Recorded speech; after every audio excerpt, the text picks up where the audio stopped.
I am not a conspiracy theorist. I don't believe in magic, but I just have this one belief that you can find a few words that if you repeat them will grow your business. They're out there somewhere. Abracadabra is out there for your business. Yeah. Depending on the size of your company, they're worth tens of millions of dollars. You get them in the right place and people start responding. There are 3 phases of a messaging campaign. The analogy that I use with those 3 phases is a house. Mm-hmm.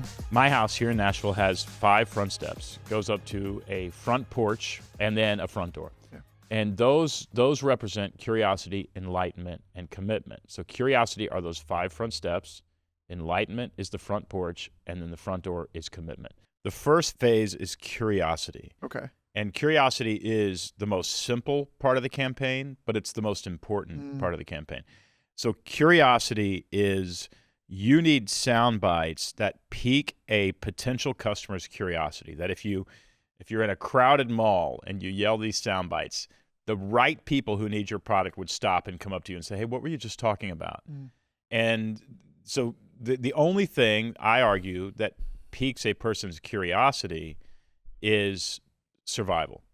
When you hear something that you think could help you survive, you stop. Let's say you go to the doctor and the doctor says, hey, you've got some like mildly high blood pressure. You want to do some things that lower your blood pressure, like exercise and 1,000 push-ups a day and 50 pull-ups a day.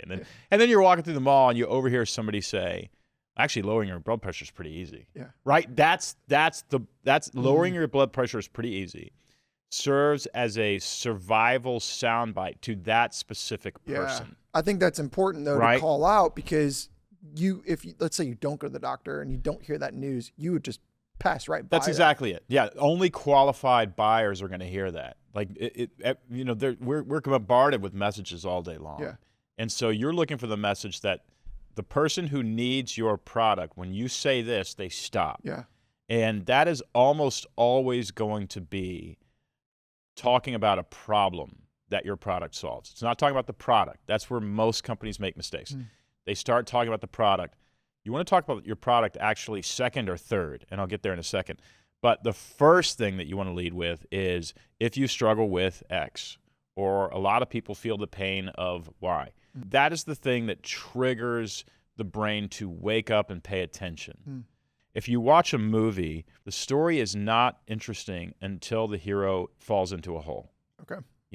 Proverbially. Yeah. So once the hero meets the love of his life, but discovers that the love of his life is already engaged to his jerk brother, now we have a story. The only thing that is interesting is a problem. Yeah. That's it.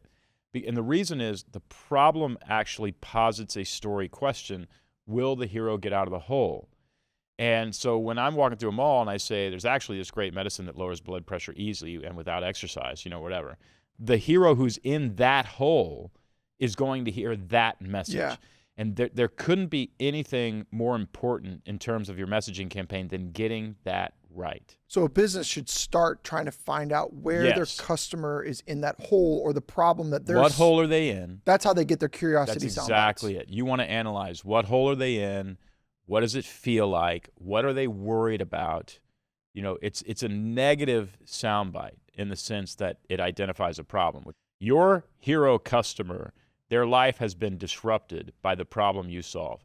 And when you actually call that problem out, they pay attention.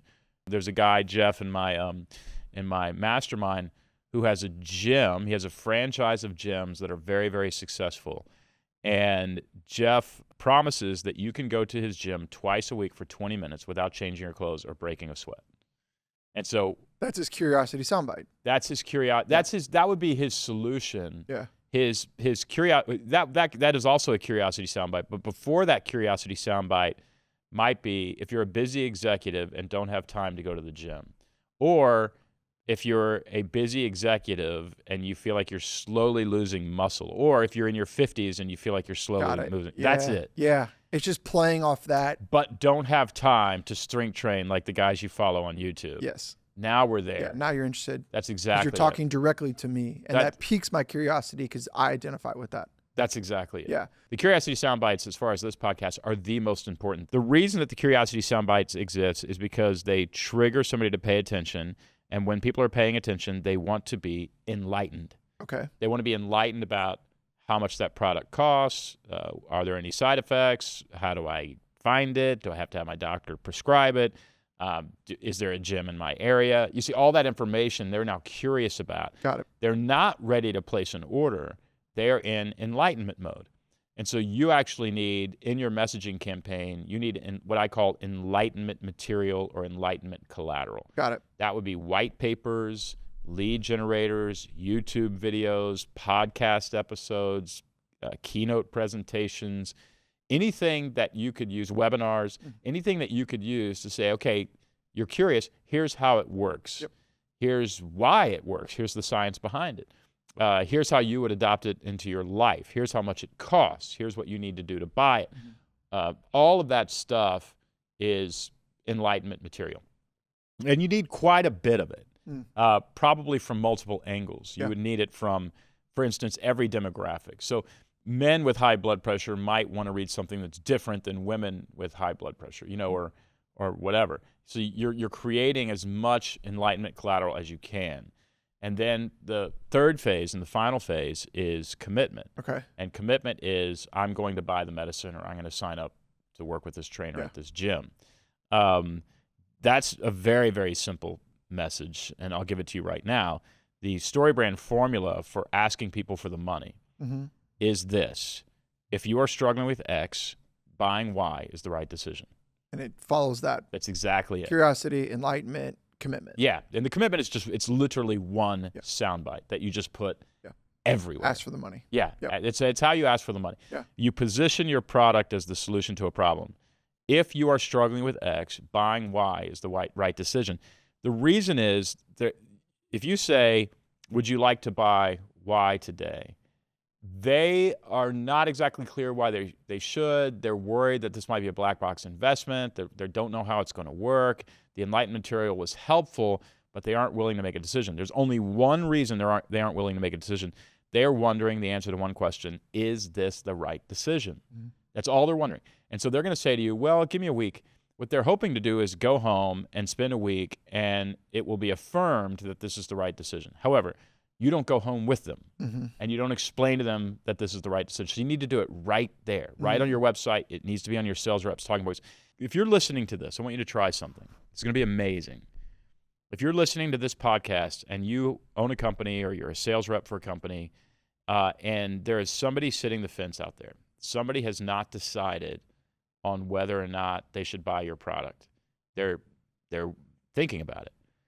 Email them and say, hey, loved the conversations that we've had. I hope you had some time to think it over. I want to be really clear. Colon, the two dots on a colon are like a double-barrel shotgun. You're about to shoot something. Yeah. It's punctuation, but it's a very, very important piece of punctuation. Colon, if you're struggling with X, or I understand that you have this problem, whatever it is, start with the problem. Detail that problem. I mean, really agitate it. It's a painful, ridiculous problem. If I've heard you correctly, and this is true, signing the contract today is the right move because it's going to solve this problem. Yeah. You're going to close that deal. Yeah. And you've wondered, why couldn't you close the deal? You couldn't close the deal because you didn't affirm that this is the actual solution to the problem. So thing number one, if you're listening to this podcast, pause the podcast and write that email, and then come back and listen to the rest of this podcast, because you can close that deal today. Yeah. You can close that deal today. Now, what percentage of people are that's going to happen? I don't know, but there's no question we're going to get emails saying, I can't believe I actually just paused the podcast and did that, and we closed the deal.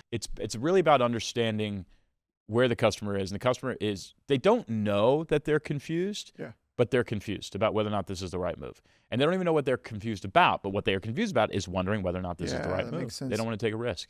So basically the way it works is you take these easy steps up to a porch where you stand and talk for a while, and then somebody says, by the way, if you are struggling with high blood pressure but you don't want to exercise, there's a medicine that will fix that. And if that's you, then this is the right decision. You should get your doctor to prescribe it today. That's how you get somebody into the house. Yeah. When I look at a business, they're always missing the front steps. So I want you to just imagine a house that has a giant front porch that's about 8 feet off the ground that has no front steps. And ask yourself, is that an inviting house? It's not.